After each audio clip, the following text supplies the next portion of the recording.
Hello guys, मैं आपका प्रदीप सागर और आज आपके सामने मैं कक्षा 5 का पर्यावरण अध्ययन का एक और चैप्टर लेकर आया हूँ, जो कि आपका सब्जेक्ट है ईवीएस का। ठीक है, हिंदी में ईवीएस बोलते हैं और हिंदी में आपका पर्यावरण अध्ययन बोलते हैं और इंग्लिश में आपका ईवीएस एनवायरमेंटल स्टडीज़। ये है आपका लेसन नंबर 6, बूंद बूंद दरिया दरिया। ठीक है, बूंद बूंद का मतलब आपको पता चल रहा होगा किस चीज़ की बात की जाती है। मोस्टली हम पानी के लिए बात करते हैं, दरिया दरिया। ठीक है, इससे क्वेश्चन और आंसर आज हम आपके सामने डिस्कस कर रहा हूँ मैं, और हम सीखेंगे क्वेश्चन को कैसे सॉल्व करते हैं। मतलब आप अपने बुक में से ढूंढ ढूंढ कर उसके क्वेश्चन आंसर निकालते हैं, लेकिन बहुत से बच्चे नहीं ढूंढ पाते हैं, तो उनके लिए बहुत आसानी है। डायरेक्ट यहाँ पर आपके जो क्वेश्चन बुक में दिए हुए हैं उनके डायरेक्ट आंसर यहाँ पे देखने को मिलेंगे आपको। बहुत अच्छे से समझाऊंगा मैं आपको। ठीक है, तो आइए शुरू करते हैं आज के क्वेश्चन और आंसर। जैसे पहला क्वेश्चन है, पुराने समय में जल संग्रहण के 2 तरीके लिखिए। जल संग्रहण का मतलब पानी बचाना, संग्रहण मतलब बचाना। तो इसका आंसर है, पुराने समय में पानी के भंडारण के 2 तरीके झीलें और बावड़ी थे। ठीक है, भंडारण मतलब भंडार करना, मतलब इकट्ठा करना। ठीक है, तो पानी को इकट्ठे करने के 2 तरीके थे। एक तो झीलें बनाकर बचाना, और बावड़ी बनाकर पानी को प्राप्त करना। ठीक है, तो बावड़ी क्या होती है उसके बारे में हम आगे बढ़ेंगे। जैसे ये है क्वेश्चन नंबर 2, एक सीढ़ीदार कुआं जिसे बावड़ी बोलते हैं, वो क्या है? सीढ़ीदार कुआं या फिर बावड़ी क्या है? तो आप अच्छे से यहाँ पे समझेंगे।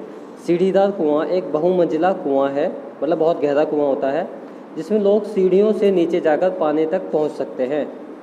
इन्हें बावड़ी भी कहा जाता है, इन्हें बावड़ी कहा जाता है, और बहुमंजिला कुआं भी कहा जाता है, सीढ़ीदार कुआं भी कहा जाता है। ठीक है,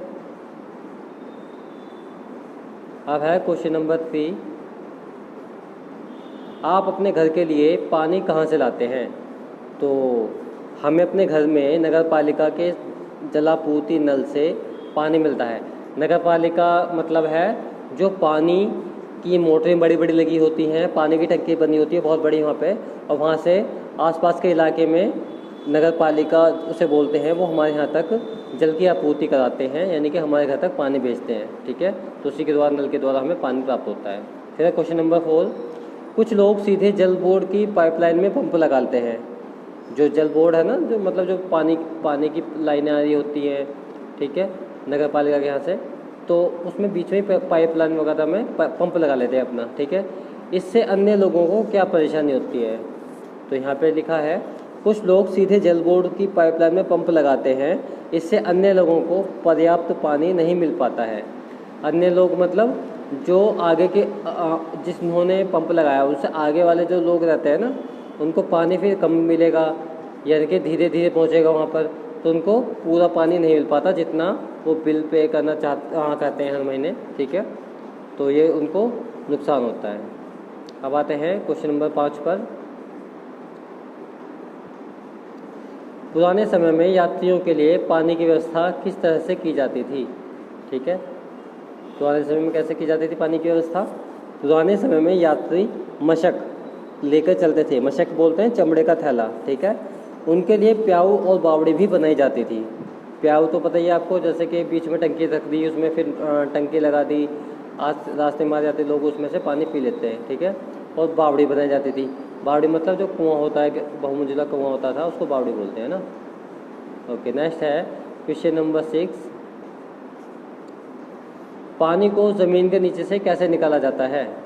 तो ज़मीन के नीचे से कैसे निकाला जाता है आपको पता ही है, बिजली की मोटर लगाकर और बोरवेल की मदद से। बोरवेल बोलते हैं ना, जो बड़ी बड़ी मोटर लगाते हैं ज़मीन के अंदर पाइप डाल के। ठीक है, उसकी मदद से ज़मीन से निकाला जाता है पानी। ठीक है, फिर है जोहड़। जोहड़ क्या है?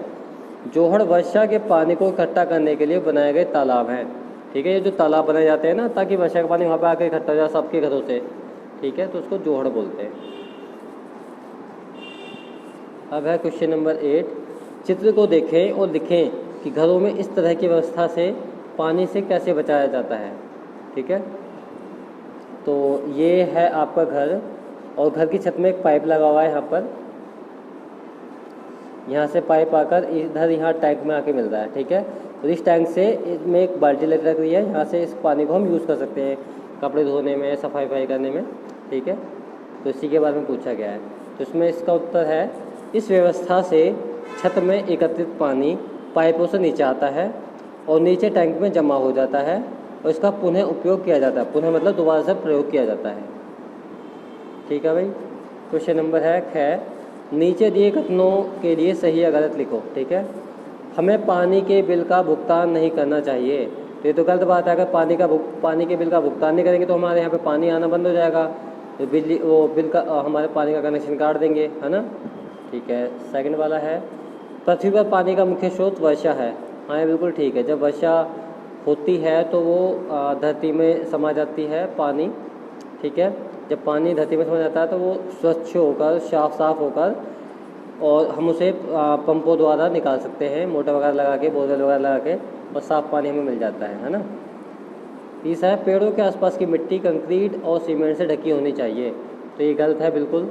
अगर हम पेड़ों के आसपास सारी जगह पर ये मिट्टी और कंक्रीट और सीमेंट से बना देंगे तो वर्षा का पानी नालियों में बह जाएगा और हमारे धरती उससे सोख नहीं पाएगी और ना ही पेड़ सोख पाएंगे, जिससे कि वो हरे भरे हैं, फिर वो सारे सूख जाएंगे, है ना।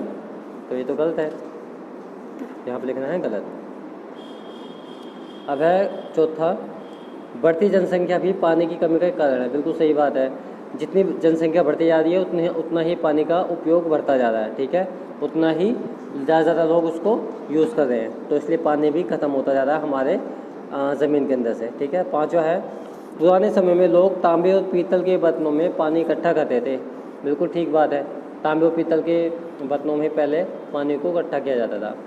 बावड़ी झील का दूसरा नाम क्या है? दूसरा नाम है, बावड़ी झील का दूसरा नाम है, ये गलत बात है। बावड़ी किसको बोलते हैं? जो बहुमंजिला वो होता है कुएँ को बावड़ी बोला जाता है ना। ओके, रिक्त स्थानों की पूर्ति करें। तो रिक्त स्थानों की पूर्ति करनी है। यहाँ पे आपके एग्ज़ाम आपकी बुक में दिए हुए हैं, उसमें खाली स्थान, ठीक है। तो आपके उसमें ये भरे हुए नहीं हैं, तो यहाँ पे सारे भरे हुए हैं रेड कलर से, ठीक है। जैसे सर का अर्थ है तालाब, ठीक है। सर का अर्थ क्या है? तालाब। तो यहाँ पे आपको तालाब भरना है अपनी किताब में। दूसरा है, अल बिरूनी एक यात्री था जो उज्बेकिस्तान से भारत आया था। तो अल बिरूनी एक यात्री था जो उज्बेकिस्तान से भारत आया था।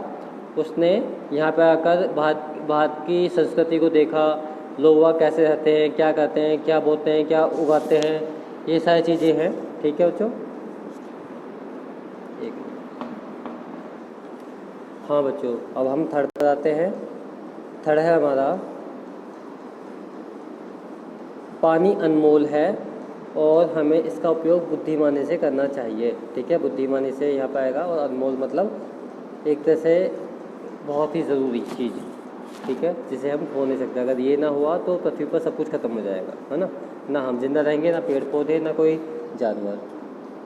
चौथा है, जैसलमेर में बहुत कम वर्षा होती है। ये सच बात है, बहुत कम होती है जैसलमेर में, ये राजस्थान में पड़ता है, ठीक है।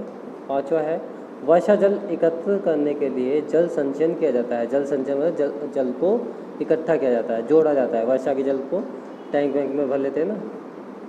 छठा है, पुराने ज़माने में लोग यात्रियों के लिए बावड़ी बनवाया करते थे, ठीक है। जो आने जाने वाले यात्री थे उनको, ताकि अगर बीच रास्ते में प्यास लगे तो उनके लिए बावड़ी बनाई जाती थी। पर बावड़ी तो आपको बताया था मैंने, कुएँ बनाए जाते थे, है ना। सातवां है, झील के चारों ओर उठे हुए प्लेटफॉर्म को चबूतरा कहा जाता है। यानी कि झील के चारों तरफ ना उठा हुआ चबूतरा टाइप का बना दिया जाता है, उसको बोलते हैं चबूतरा। आइए अब आगे चलते हैं। यह है खाली स्थान या फिर मल्टीपल चॉइस क्वेश्चन, ठीक है। इनमें से तीन चार ऑप्शन आते हैं। इनमें 3 या 4 में से एक आंसर आपका ठीक होता है, ठीक है। तो घड़सीसर झील किस राज्य में स्थित है? तो यहाँ पे किस राज्य में है? वो है राजस्थान में, ठीक है। राजस्थान में घड़सीसर झील स्थित है, ठीक है। घड़सीसर का निर्माण किसने करवाया था? तो ये राजा घड़सी ने करवाया था। घड़सी ने अपने नाम पर इस झील का नाम रखवाया था, घड़सीसर झील, ठीक है। घड़सी राजा है उसका, ठीक है। घड़सीसर कब बनाया गया था? तो घड़सीसर जो झील है वो कब बनाई गई थी? वो 6.5 साल पहले बनाई गई थी, यानी कि 650 साल पहले बनाई गई थी वो, ठीक है भाई। नेक्स्ट है चौथा, पुराने ज़माने में बावड़ियों, तालाबों और झीलों का निर्माण किसके लिए किया जाता था? तो हमने पहले ही पढ़ा है, वो यात्रियों के लिए किया जाता था। झीलों का निर्माण और बावड़ियों का निर्माण और तालाबों का निर्माण, है ना। ठीक है, पांचवा है जल वर्षा जल संचयन का अर्थ है। वर्षा जल संचयन का अर्थ क्या है? संचय मतलब इकट्ठा करना, ठीक है। तो वर्षा जल का संग्रह करना, संग्रह करने का मतलब ही संचयन करना ही होता है, यानी कि इकट्ठा करना होता है। ठीक है भाई। अब है गतिविधि। गतिविधि क्या है? मतलब आपकी एक्टिविटी है। जल बचाओ विषय पर एक सुंदर पोस्टर बनाओ। यह आपकी मदद के लिए एक उदाहरण है। अपनी खुद की कल्पना का प्रयोग करें, यानी कि ये एक उदाहरण के तौर पर दिया गया है चित्र। इस तरीके से आपको बनाना है। जल बचाओ आपका इसकी हेडिंग होगी, यानी कि जैसे एक्टिविटी है, या फिर आप ड्राइंग भी समझ सकते हो उसको, या पोस्टर भी समझ सकते हो, ताकि लोग जागरूक हों, उसको देखकर समझें कि हाँ भाई पानी कितना अनमोल है हमारे लिए, उसको बर्बाद नहीं करना चाहिए। ठीक है, उसका बहुत बुद्धिमानी से उसका प्रयोग करना चाहिए।